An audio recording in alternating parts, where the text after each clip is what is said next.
रघुपति राघव राजा राम पतित पावन सीताराम। रघुपति राघव राजा राम पतित पावन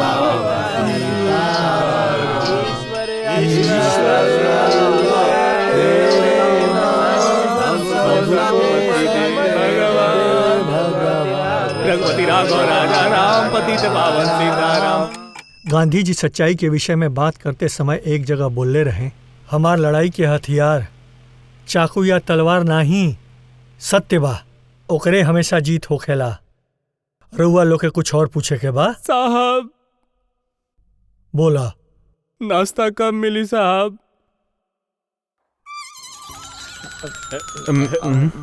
महान गांधी महान महान गांधी महान। का गाना गा रहल बाड़ा? ठीक से काम करा, नहीं तो तू लोग के तिहाड़ जेल भेज दे। तिहाड़? ए भगवान, गांधी जी देश से अंग्रेज के भगौले रहलन, का हम कालिया के यहाँ से ना भगा सकीला? सुनहरी जिंदगी मिट्टी में मिल गई, अब का होई पता नहीं के। ये कचरा भी हमारी इज्जत ना करेला। छी, ऐसे ज्यादा बेइज्जती अब हम ना सह सकीला। टेंशन हो रहा है। आराम कर रहा बाड़ा, तिहाड़ जेल। अरे बाप रे, जब भी तिहाड़ तिहाड़ बोला तब हमारे नीचे के पेट में गड़बड़ होला। ये हम दोनों कैसन हो गईली? इस सब के कारण वो बुढ़ा उदय मूर्ति बा। साला उदय मूर्ति कहाँ कहाँ गलत हो रहल बा, रउआ के कैसे पता चलल? हमार देश के भलाई हो ऐसा सोचे वाला बहुत लोग काम कर रहल बाड़े। उहे लोग हमरा के खबर दे रहल बाड़े। वकील होके के नाते हम केस दर्ज करीला और न्याय मांगीला, बस इतना ही। बड़ बड़ हस्ती से रउआ पंगा लेविला, कोनो धमकी उमकी तो ना मिलेला? जो आदमी दूसरा के भलाई सोचेला वो आदमी के दुनिया वाले कहाँ जिए देवेले। ईसा मसीह के सूली पर गांधी जी के गोली और हमरा कैसे मरी हैं, I don't know. Excuse me, नमस्ते, हम उदय मूर्ति बोल रहा हम बीपीआर के पीए शंकरन बोल रहा हाँ, बानी। बोली। साहब रउआ के 5 बजे अपने ऑफिस में बुलेले बाड़न। ठीक बा। एक्सक्यूज मी, हम वकील उदय मूर्ति बानी, हमके बीबीआर साहब बुलौले बानी। उनके अंदर भेज दो। ओके सर, रउआ के अंदर बुला ले बाड़े। Thank you. का हम अंदर आ सकीला सर? चला जो वकील उदय मूर्ति, बैठ। तो ही ईएसआई के ऊपर केस फाइल के लिए बड़ा। ई एक बेकसूर के झूठा इल्जाम लगा के पूछताछ के बहाने से वो बेचारा के बेरहमी से पिटला। अबे काहे केस कैल बड़े पूछनी हम, ये हमारा आदमी है, तो केस वापस ले ला। एमे केस भरल बा, जितना चाहिए ले ला। हमरा के माफ करी बीबीआर, अगर महादेव भी यहाँ आके अपन तीसरा आँख खोल कर भी दिखावे तबो हम गलत के गलत ही बोलब। ई पैसा के लालच दे के हमरा खरीद सकीला ई मत सोचिहा। जेकर राउर से कोनो संबंध नहीं के वो इंस्पेक्टर के सपोर्ट कर रहल बाड़ा। तहरा एक केस के संबंध में सबूत इकट्ठा कर रहल बानी। बहुते जल्द हमार तहार मुलाकात कोर्ट में हुई। रउआ रेडी हो जाई, भगवान राउर भला करी।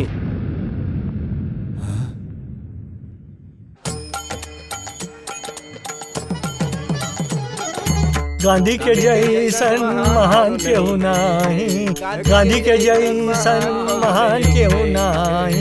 ड्रेस पहना के 20 रुपए गाना गा रहा है। ठीक से गाना गावा ना तो तिहाड़ जेल जाएगी पड़ी। हमें तो गांधी ओ महात्मा, हम सब उनकर रास्ता पे चलब, हम सब उनकर राही पे चलब, हम सब राही पे चलब। हमार गाड़ी लेके उदिन जे भागल रहे, ई दोनों उहे बना। हम सब उनकर राह पर चले, रास्ता पर चलेला। महात्मा। अरे उहे दोनों बा, ई दोनों यहाँ गांधी टोपी पहन के बुद्धू बना रहल बा। हम सब ठीक बा, गाना बंद करो। ई नोटिस ए लोग के बांट दा। ई लोग के ऐसे न छोड़े के चाहिए, सबक तो सिखावे के ही पड़ी। हाँ, ई का नोटिस हो? एमे गांधी जी के सिद्धांत के बारे में लिखल बा, पढ़े के बाद तो पढ़ी, न तो मोड़ के पॉकेट में रख ली। ई लीही दीदी। हो, अरे बाप रे, हमरा के ना देबा? तू ही दे दे भाई। ओहो, तू मोड़ के रखे वाले में से बाड़ू। ई तो ए साइड में रख के बी साइड से निकालो ताड़ी। आपन सिद्धांत प्रिंट करके रखले बाड़ू का? बतावा एकरा में का लिखल बा? I love you. You rascal, हमरा के लव लेटर दे रहल बा। हम के बारी तोरी के मालूम बा? हम ई एरिया के डीएसपी के बेटे का भइल आई का लेटर दे रहल बा। देख ली आई, हम तो दोनों के हवाला कर बंद कर दे। हम का भइल बेटी? देखी ना दादाजी, नोटिस के बहाने लव लेटर दे रहल बा। दादाजी हम ना लिखनी है, ट्रैफिक से पूछ ले। मालूम बा झूठ खातिर गिदड़ सफाई दे नहीं रहा दादाजी, एकर ब्लाउज के अंदर का बा रउआ देखी तो पता चल जाई कि कितना बड़ा फ्रॉड बाड़ी। का हमार ब्लाउज के अंदर का बा? देखी ना दादाजी, कैसन गंदा गंदा नहीं बात करल दादाजी, बा। हमरा वो मतलब ना रहे। देखा बेटी, ओकरा गलती खातिर हम तो से माफी मांगता नहीं। ई दोनों के माफ कर दो। का तू दोनों अपने हरकत से बाज ना आई बा? नहीं दादाजी, एक्चुअली का भइल जज साहब का बोले रहनी, सजा आपे देंगे। ई बूढ़ा चुप हो जाई, बाकी ये कालिया कबो न चुप हुई। तू दोनों 15 दिन ना पूरा 30 दिन म्यूजियम में रहबा। 30 दिन रह के पड़ी महात्मा गांधी की जय। सत्या, ये केकरा खाती बा मंगलसूत्र? वो लड़की हमरा कितना बेइज्जती कैले बाड़ी। बदला तो लेवे के पड़ी और ये सत्या के बा ये समझावे के पड़ी। एक खातिर ओकरा गला में मंगलसूत्र तू पहने बा। तहरा वो पसंद नहीं खे तो हम जाके पहना देता ठहरा, नहीं। हम ही पहनाई। तो रोत काहे रहले? ई खुशी के आंसू रहे। अब तू ई आँख में हमेशा खुशी के ही आंसू देखते रहबा। अच्छा ई बतावा, ओकरा हम पता कैसे लगाई? वो कहत रहे ना ओकर बाप डीएसपी बा। पुलिस के घर ढूंढल कौन मुश्किल बा, हम तो ढूंढ लेनी। सत्या, बिहेवियर से तू टपोरी लागेले, बाकी दिमाग से पुलिस वाला लगेले। पेट में गड़बड़ बा का? नहीं दोस्त, ई एक इमोशन बा। अब ये वक्त कैसन इमोशन? ई एक कांस्टेबल कांडा स्वामी के ससुर एक पुलिस डीएसपी बा। ऐसा सोचेला तो हमरा अपने आप पे बहुत गर्व बा। टाइम हो गई, चले रुका का सत्या। ई दामाद के लड़की के घर वाला मान सम्मान करी है कि ना करी है तो शादी कैंसिल। शादी तो धूमधाम से करल जाई। चले धूमधाम से, धूमधाम से।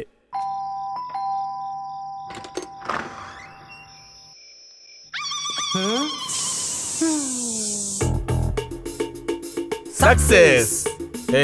हम नीचे देखा था नहीं, तू ऊपर देखा। ठहरा, हम नीचे की तरफ देखा, तू ऊपर की तरफ कहीं भी देख ले।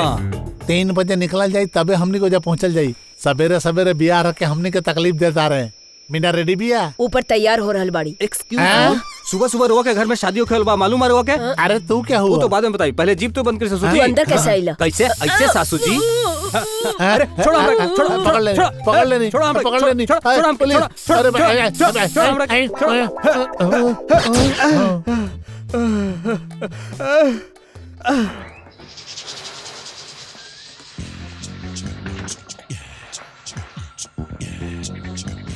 माई, हमरा के नाइटी निकाल के दी ना। माई, माई कहाँ चल गईली? हम भीगल बदन चल रहल बा, मौसम भी बदल रहल बा। अरे बाप रे, हम सोचले रही कि घर के हम दामाद बनब, पर लोड बना देलस रे।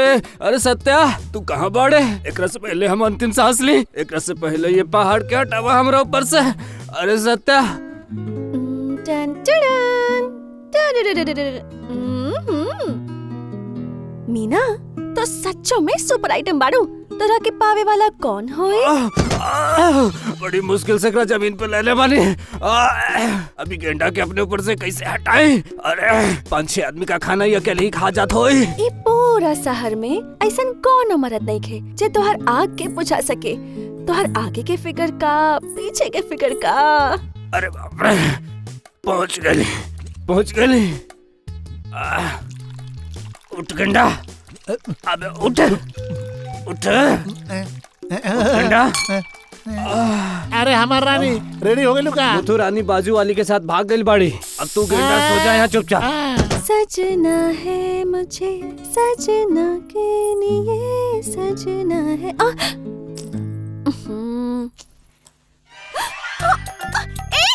तू यहाँ कैसे आ गईला? का तो बहुत देर से ये बाड़ा। तो का हमार ड्रेस चेंज करत समय तू सब कुछ देख लेला?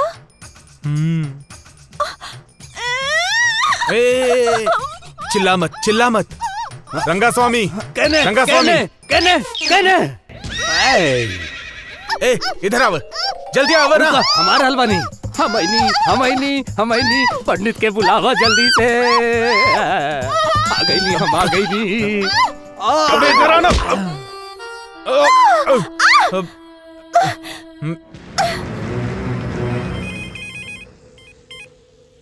हाँ मालिक बोली, वहाँ का हो रहल बा? फील्डिंग सेट कर देले मानी, उठा ले बोकरा।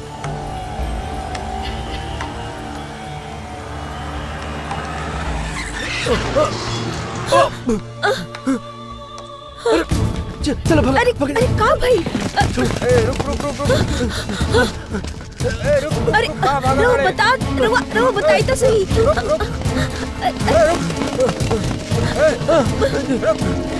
ये भाई लोग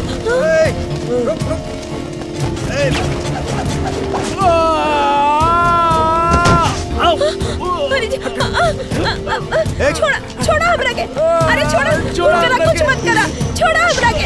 छोड़ा उनकरा कुछ मत करा।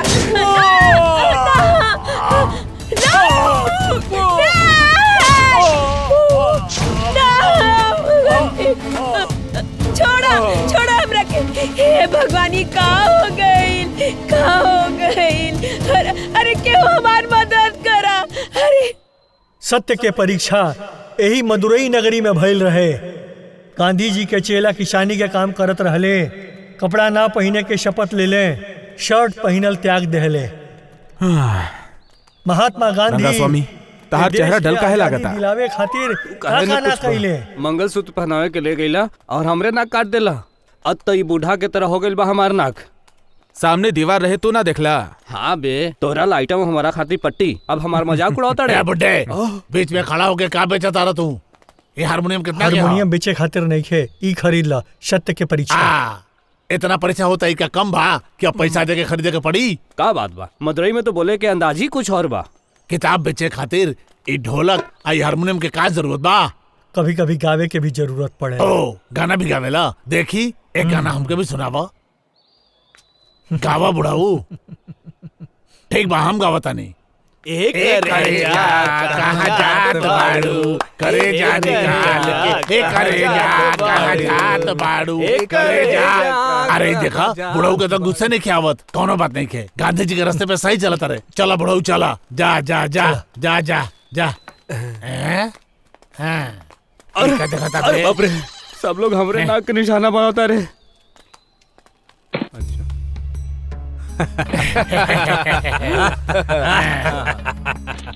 मारा सन का रे बुढ़ा, फोन खोल लाल बा? नहीं के खोलत का? सत्याग्रह गांधी जी ये सिखेले बड़े का?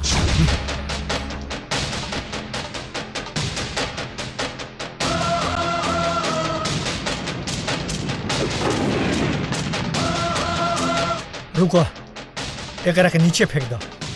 रे चैला उठावले से तू बहुत बड़ा गुंडा है। ये हमारे इलाका है। यहाँ पे हमारी शेर बनी, हमारी पूछ आई। सिरे पुंगली से चुटकी बजाब ना, कई कोस दूर तक सुनाई दे। हमारे से पंगा ले बे। आओ आओ आओ आओ, चलाओ।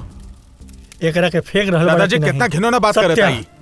हम गांधी जी के बारे में प्रचार करे आइल बानी। तू भी ऐसे ने हरकत करब त तू दोनों में का फर्क रह जाई। तू एके फेंके नीचे। तू एके नीचे डलबा की नहीं? चलो चलो सत्या। का दादाजी, हाँ? 4 घंटा में सिर्फ 4 किताब बेचनी है। 4 तिया 12 बराबर 120 रुपया। यहाँ लगभग 10 लोग खा रहल बाड़े। बिल कम से कम 150 रुपया आई। जहाँ से देखा हमरे नुकसान बा। फायदा और नुकसान के कोनो अहमियत नहीं है। गांधी जी के कितना लोग समझता ओकर अहमियत बा। ओ तो गांधी के हिसाब एकरे कहल जाला।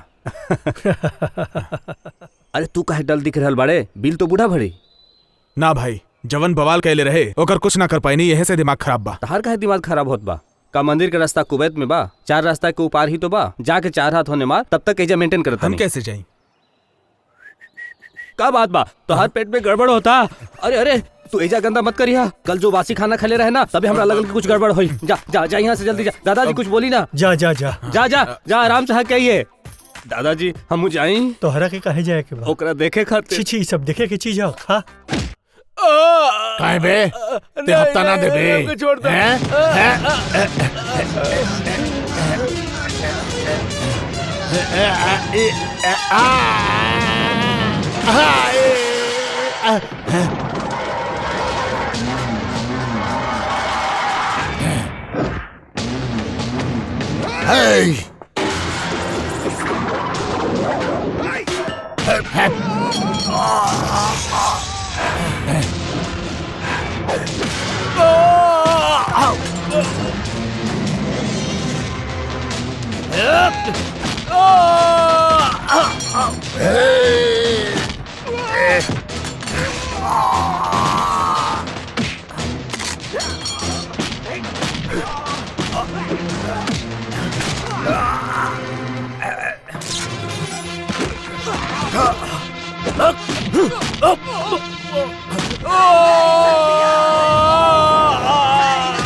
काबे ये तोर किलाबा एजा तू ही सिंह तू ही पूछ बाड़े। अब मालूम काबे साले तू यहाँ चुटकी बजाइबे तो ओकर आवाज कोसों दूर सुनाई दी।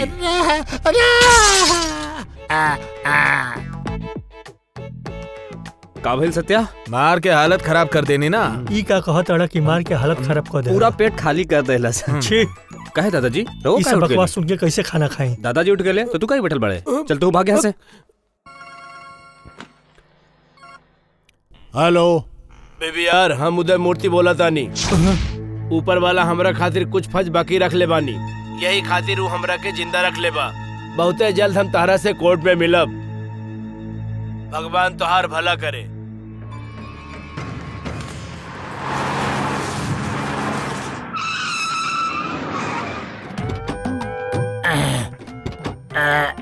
बाप रे, अरे मायरे। आज 7 बंडल बेलूपुरम भेजे के बाद। नमस्ते साहब।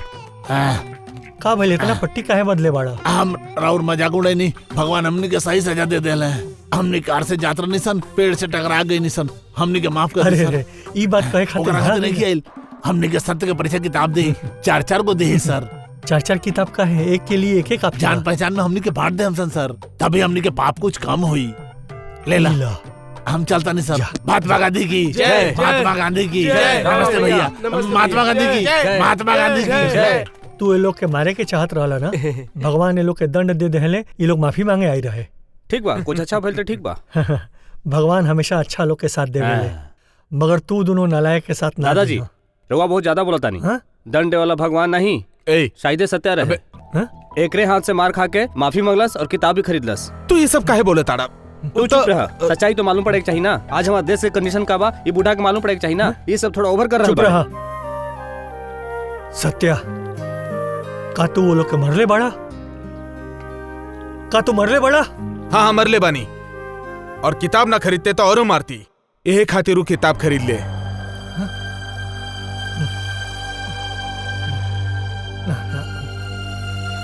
चलो हमारे साथ है, जाके देखे मैं काबा देखा।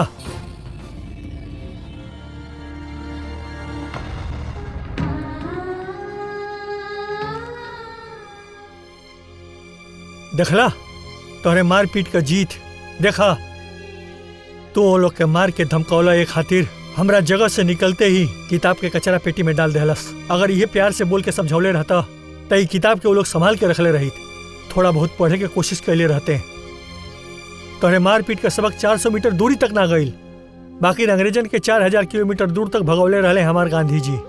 जवन अंग्रेज यहाँ से गई ना, उनके देश में भी गांधी जी के मूर्ति बा। ये हुए प्यार के जीत, अहिंसा नाम के हथियार के जीत। महात्मा गांधी जी प्यार के हथियार बना के अहिंसा के रास्ते पर लड़ाई लड़ लें। उनके याद में बनल ई पवित्र स्थान पर उनके ही खिलाफ। हाँ, हाँ। दादाजी दादाजी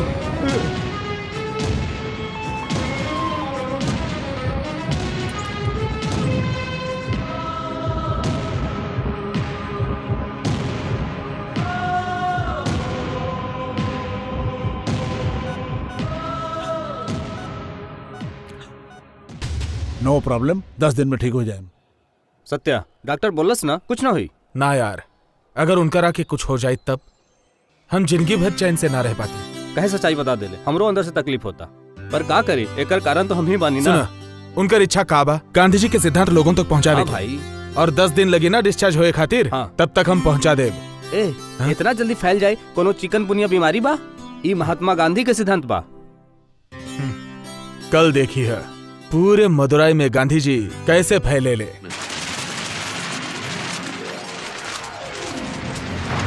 मदुराई वासियन खातिर खुश खबर, जानल मानल अभिनेत्री मालविका हमरे शहर में आवे वाली बिया। का रवा के ओकरा साथे हाथ में लवाए के बा, या ओकरे साथे रवा लोग के फोटो खिंचावे के बा, या ओकरा साथे बैठ के खाना खाए के बा। रवा सब खातिर आइल बा एक सुनहरा मौका।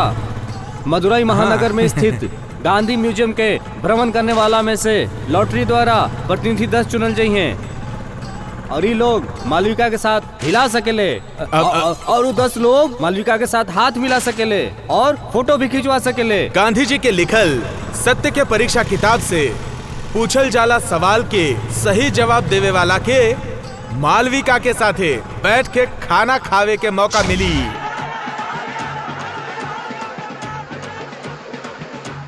जाओ जाओ, रुक, हम तोहरा के 10वां बार लाइन में देखा था नहीं। सर एक बार घूमे के 1 टोकन मिलेला, 10 बार घूमे खातिर 10 टोकन चाहिए। हम मालविका के बहुत बड़ा फैन बानी, हमका जायदा अंदर। हाँ, हमें दे दे। देश के तार जरूरत बा। जाए जाए जाए।